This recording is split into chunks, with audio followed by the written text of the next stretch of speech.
Well, we've been saying that honor is a specific mindset. It's a particular way that we look at other people, and it's a way that we treat other people.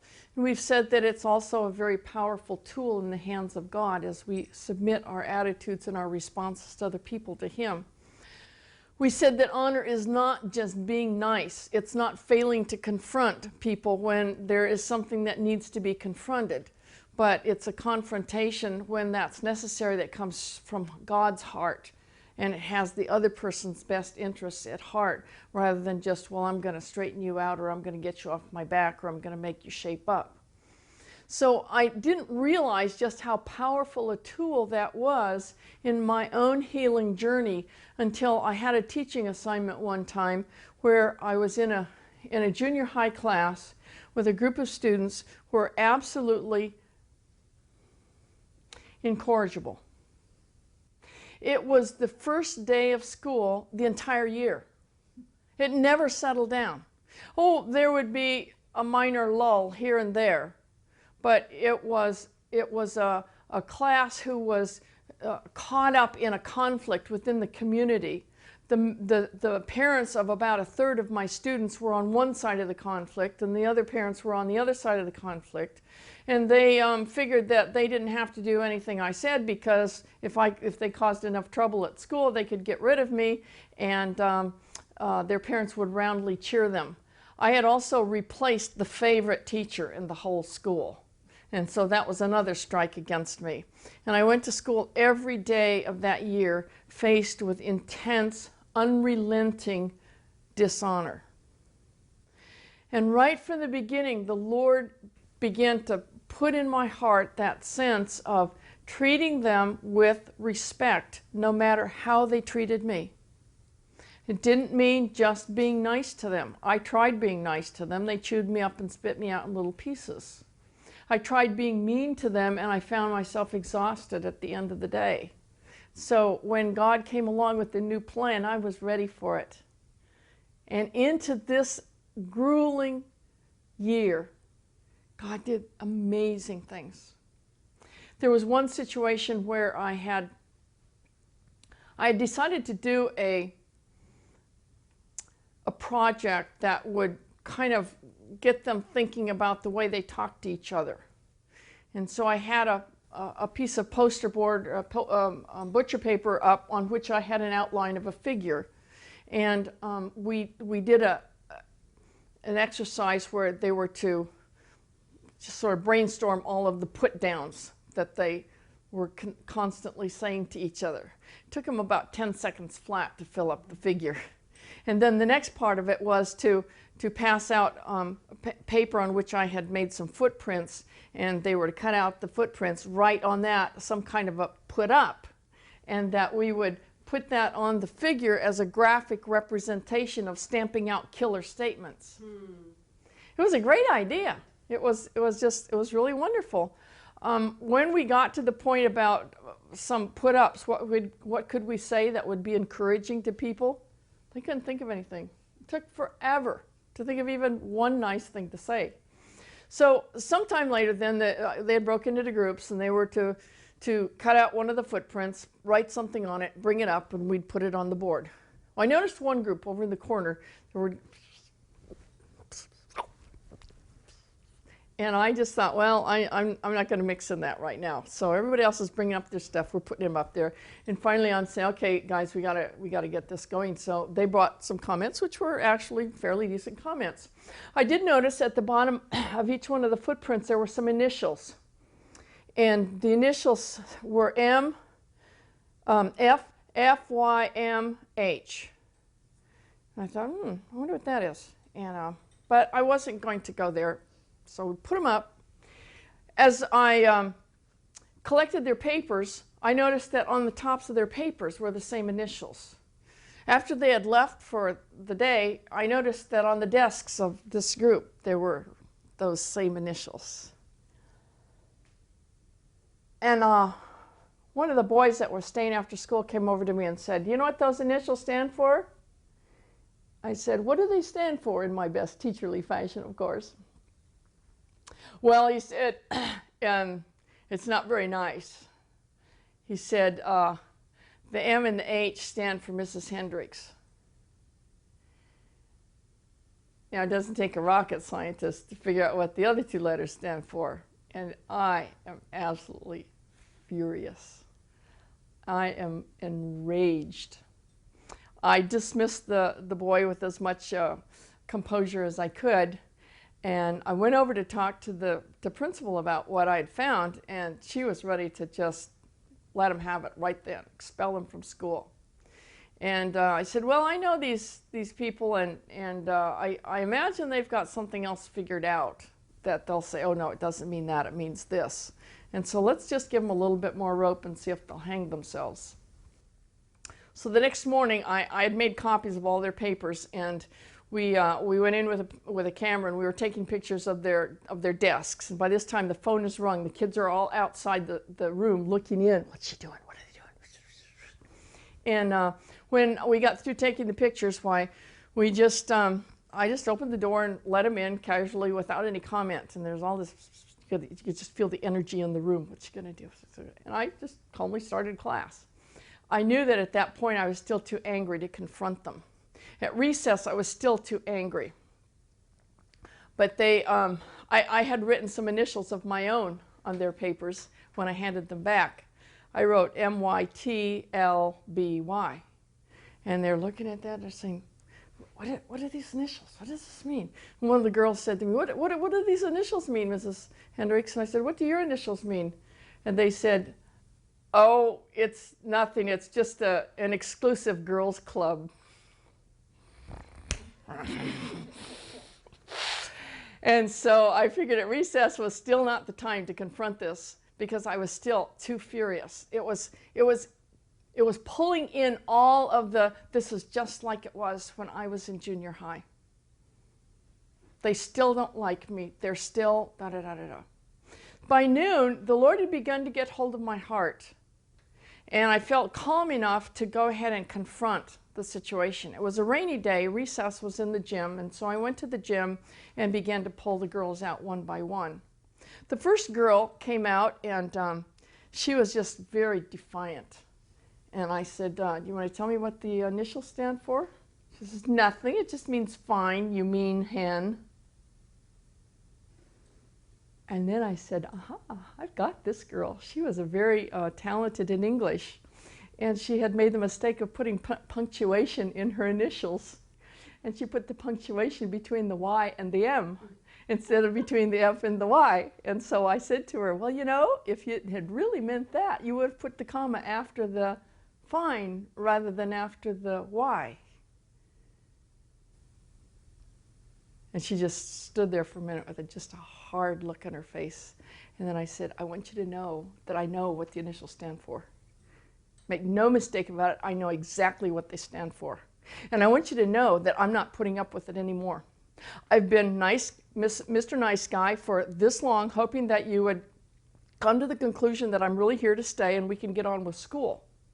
But now, I want you to know that this is not going to happen again. And if you put initials on anything, anywhere in the school, I will take you before the board and have you suspended. And if you do it again, I'll take you before the board again and have you suspended again. And if you do it again, I'll have you expelled from school. Do you understand what I'm saying to you? Yes. So off she goes to the office to wait. I bring out the second girl. We go through the same sort of thing, but this time this girl starts crying. Well, she didn't really want to go through with it, but if she didn't, she wouldn't have any friends. She was really, really sorry about it. And as she broke down, I took her kind of off to the side around the corner where she wouldn't be quite so visible if someone came down the hall. And just at that moment, as she's bursting into tears that she wouldn't have any friends, a couple of girls came around the corner. And I sort of stepped in front to shield her, and I said, yes, what do you want? And they said, well, we came to you about that initial stuff. And I said, okay, so what about it? They said, well, we're really sorry. We didn't want to do that, but we thought we wouldn't have any friends if we didn't go along with it. And so we did it, and we're really sorry. And so I stepped back and said, ta-da, did you hear that? And so they all pledged eternal friendship, and they'd never, ever do anything bad again. So for about a week, things were a little bit more calm. But by Christmas time, things had gotten really quite out of hand again. But we were to do a Christmas program. Now, this was back in the days when you could still do a Christmas program. So we were practicing some Christmas carols. And I had one boy in my class who really never engaged in anything in the class, neither the mischief nor the good stuff. He was just kind of always in a place by himself. And as we were getting this Christmas program ready, he came up to me and he said, do you need somebody to direct the choir? Are you offering to direct the choir? That was wonderful, because I was having a hard time doing the piano and the choir at the same time. So I said, yeah, that'd be great. I'll teach you some rudiments of marking the times. That would be great. So we got ready, and I presented him to the class, and the class was absolutely ruthless. They just ripped him up and laughed and catcalled, and to the point where this boy, he's a junior high boy, and he left in tears. And I was furious. Just as I was about ready to really slam into the kids, two of these girls from the group went after him. They went after him, got him, brought him back, and basically told the other kids, okay, now cool it. And wow, something is happening here. And so I was feeling like, okay, well, maybe we're getting somewhere after all. And and he's up there, he's getting ready, and I'm at the piano, and we're ready to go, and this little girl in the front row goes,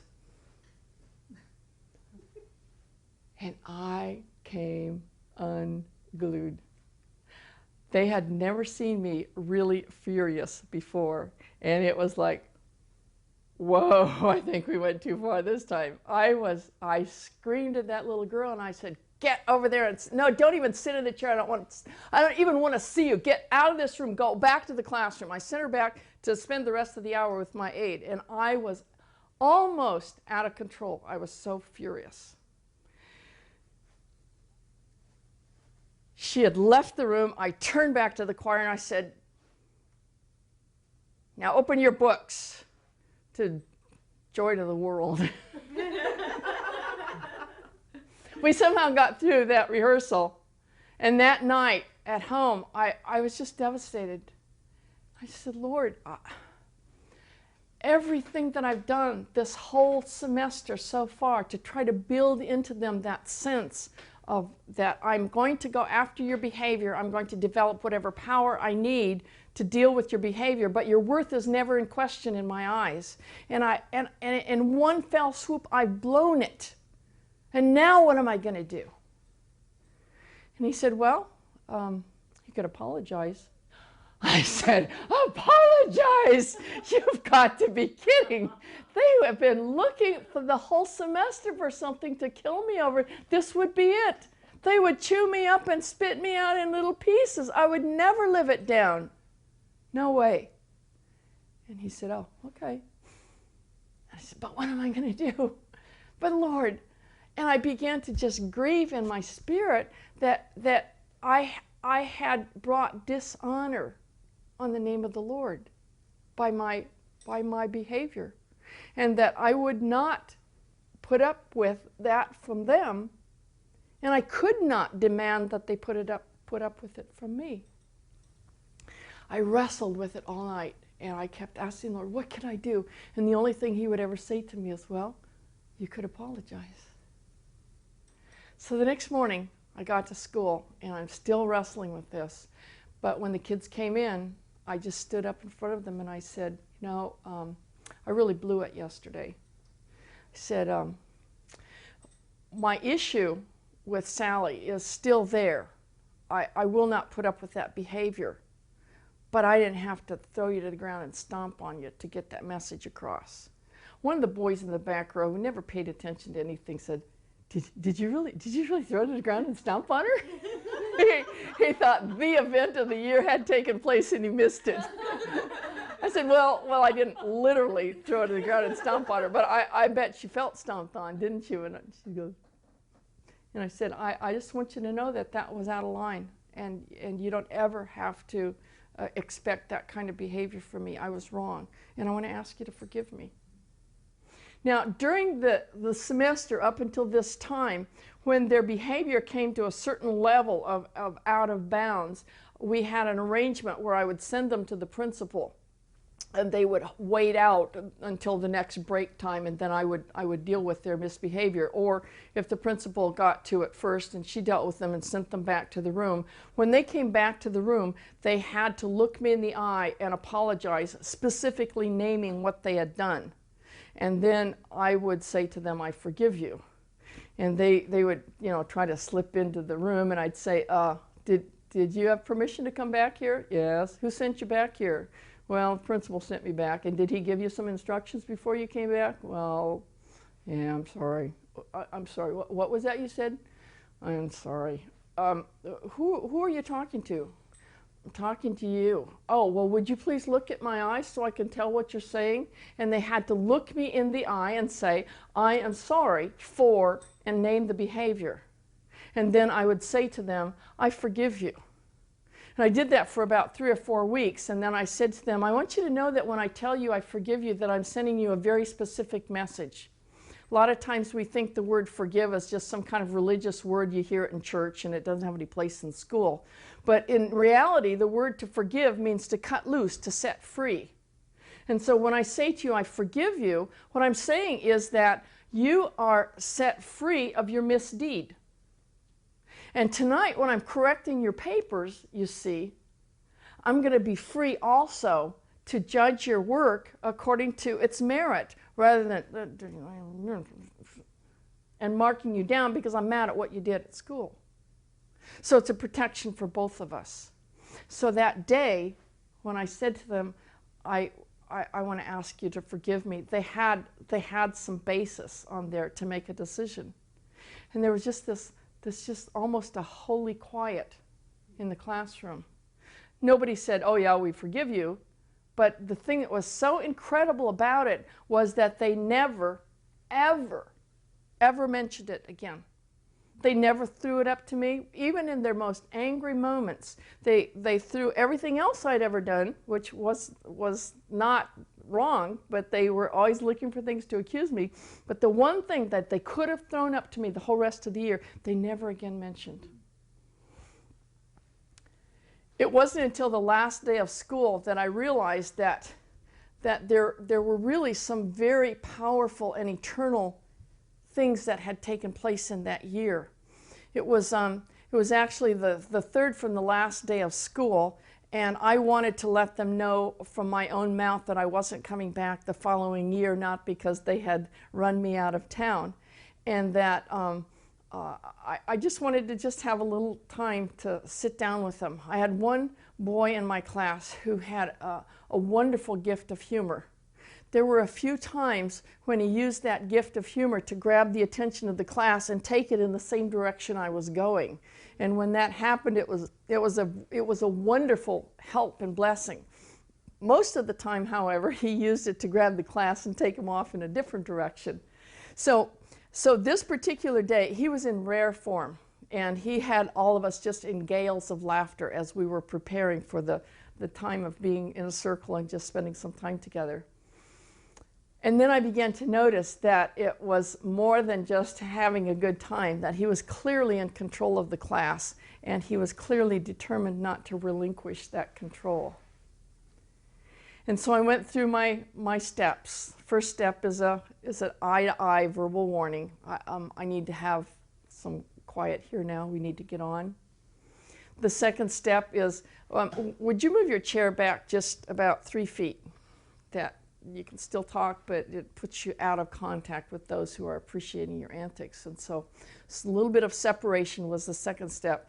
Third step was out of the room. But since it was the next day, the 8th grade skip trip, if he were out of the room that day, he would not go on the skip trip the next day. So it was kind of like 1, 2, 2 1/4, 2 3/8, kind of thing. I just didn't want to take that final step, but it was clear he was not going to relinquish control. And so finally I said, the other teacher that was in the room with me, would you escort him to the office, please? And then, quite unplanned, I found myself going around the class. There were 30-some kids in the class. I would have never planned such a thing because I wouldn't have dreamed that they would have sat still for that long.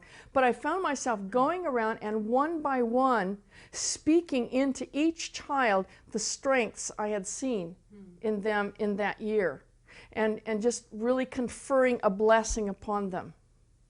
And I came around to the space where Jamie had been sitting. And Jamie's not sitting there, so I skipped and went over to the next kid. And as I started the blessing, several of them said to me, "What about Jamie?"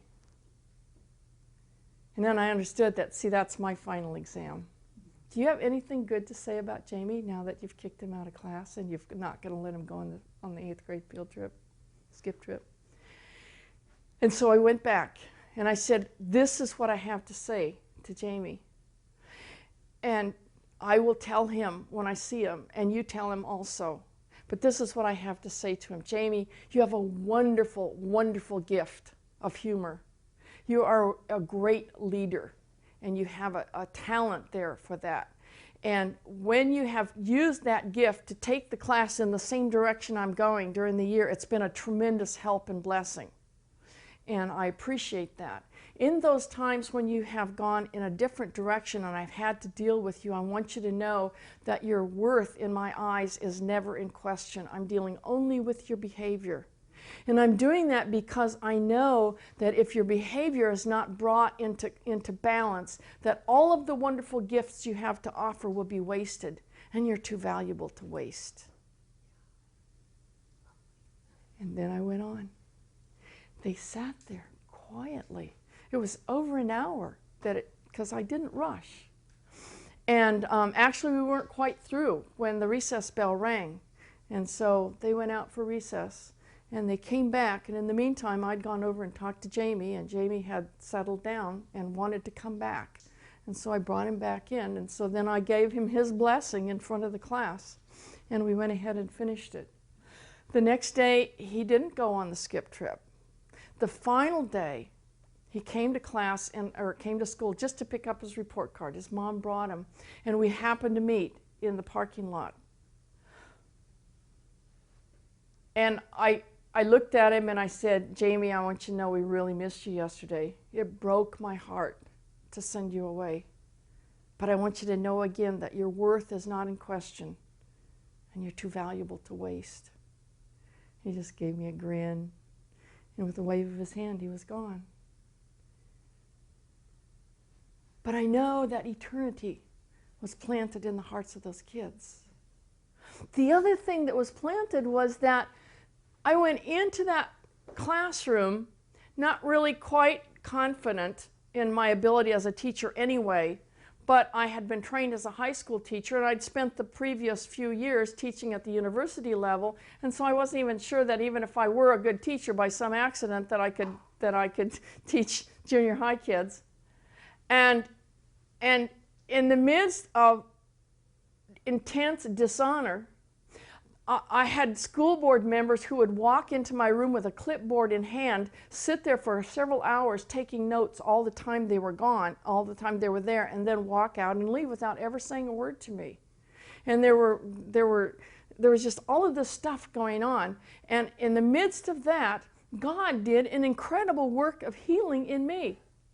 I left that school having, in one sense, the worst year you could imagine, confident that I really could teach and that I had been called to be a teacher.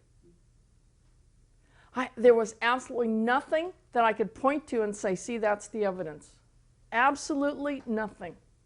It was the first day of school the whole year. But God had done something in my heart because I had to choose daily, hourly, minutely to return honor for dishonor. And in the process, it just freed up God to totally disentangle me from any power they would have to reach inside and comment about my person. It was amazing. So honor is not just being nice. It's not failing to confront. It's not